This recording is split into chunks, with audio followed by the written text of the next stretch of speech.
Yo, what's up, my ninjas? How's everybody doing? I'm still a little bit under the weather. Now all the little ninjas in the house are sick and missing school. It really kind of sucks. More for my wife because everybody's sick and she's trying to take care of everybody. And I'm getting cabin fever. But I don't really want to be out there in the general public getting everybody else sick. You know, they lose money, they can't go to work and things like that. All right, so let's get into it. Insurance tip number 297. How do I start the claims process on my own? So let's say you think you got a claim and you want to really make sure you want to follow these guidelines so that you can handle the claim the right way. And I'm just going to do that. You know, you're going to self-represent. Let's talk about it. Number one, you must be prepared. And what that means is you have to prepare in advance all the things that could potentially happen. Next step, number two, read your insurance policy.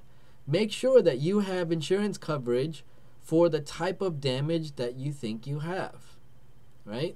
You got to read that insurance policy. You got to be sure.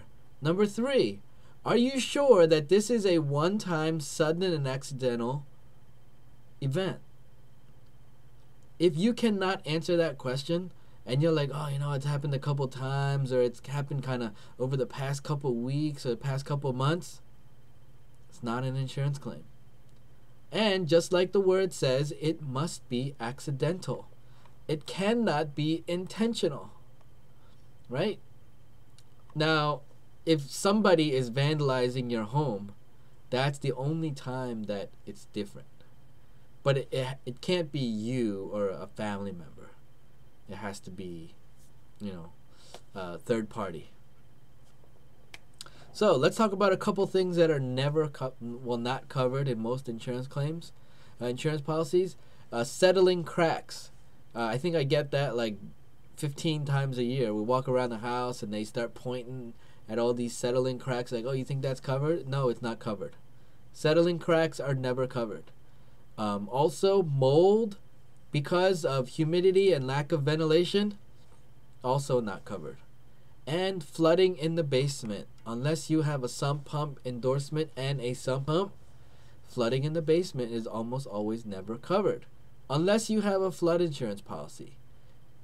Tip number 5, always check your deductible. If you have a $5,000 deductible and the damage is $6,000 or $7,000, you should not file the claim. You're not going to get a lot of money, and it will not be worth it. You probably should just call a handyman and do the repairs. If you need a referral for a great handyman, let me know. We got a classic handyman in Chicago, Alex Riley and his team over there, and Ray Weiss in the South Jersey area. Great handyman service. Mr. Handyman of Cherry Hill, right there. Also, now you're going to call the insurance claim in, right? You're going to call the 800 number. You're going to call the claim. Or you can call your insurance agent. It's up to you. Now, when you call the insurance agent, you got to be prepared. They're going to try to convince you that not to file the claim. That happens a lot, but you have to be determined and resolute. Okay. Do you have an exact date? Do you have a date of loss? If you do not have a date of loss, you're going to have a difficult time filing the claim. And you are now on recorded statement going, oh, I don't actually even know when it happened. That's not good. Also, what happened? You're going to be very clear about what happened. There was a storm, and then shingles blew off the roof, and then water came in the house, or the tree hit the house. You want to be very clear about it. No scientific hypothesis about what happened. Don't give them, any of your, theories about what happened. If you're not sure, say, I don't know exactly what happened, but there's damage to the house. Again, remember, they're recording you for quality assurance and training purposes. But it's okay to say, I don't know.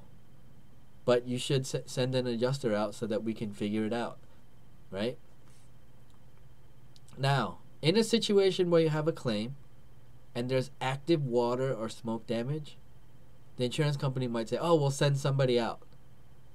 I'm going to highly recommend that this is not what you do. If you go back through, I'll post a link in the video here.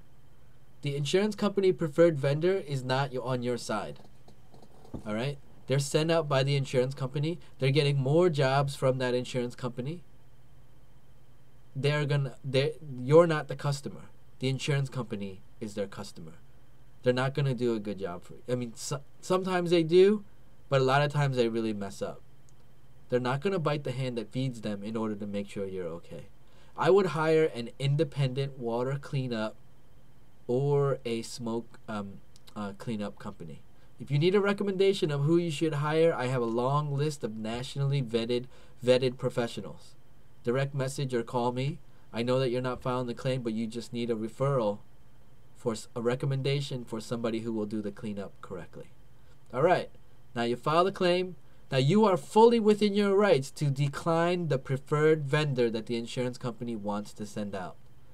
Now, and you're going to ask, get a claim number. You're going to write the claim number down. And then also find out if an adjuster has been assigned.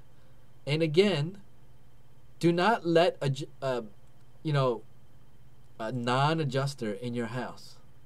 Okay, make sure they're an adjuster. If they say, oh, we're part of the general contractor hired by the insurance company, and we'll do the repairs for whatever the estimate we write. Again, why is the insurance company trying to force somebody on you? You get to choose whoever you want after the money comes out. All right, so you're going to make sure that happens. Take a ton of photos. Take a ton of photos, take a ton of video, walk through the house, give a narration of what's going on. Do not throw any damaged building material out. Don't throw any toilets out. Don't throw any water heaters out. Save everything. In the garage, do not throw anything out. Okay, broken pipes.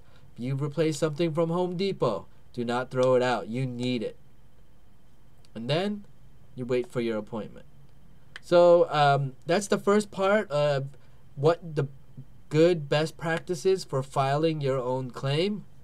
And then, if you're a public adjuster or you're in the insurance space, these are very good guidelines that you can walk your clients through as well. But if you want to file a claim yourself, handle it yourself, these are 10 very good tips that should help you out.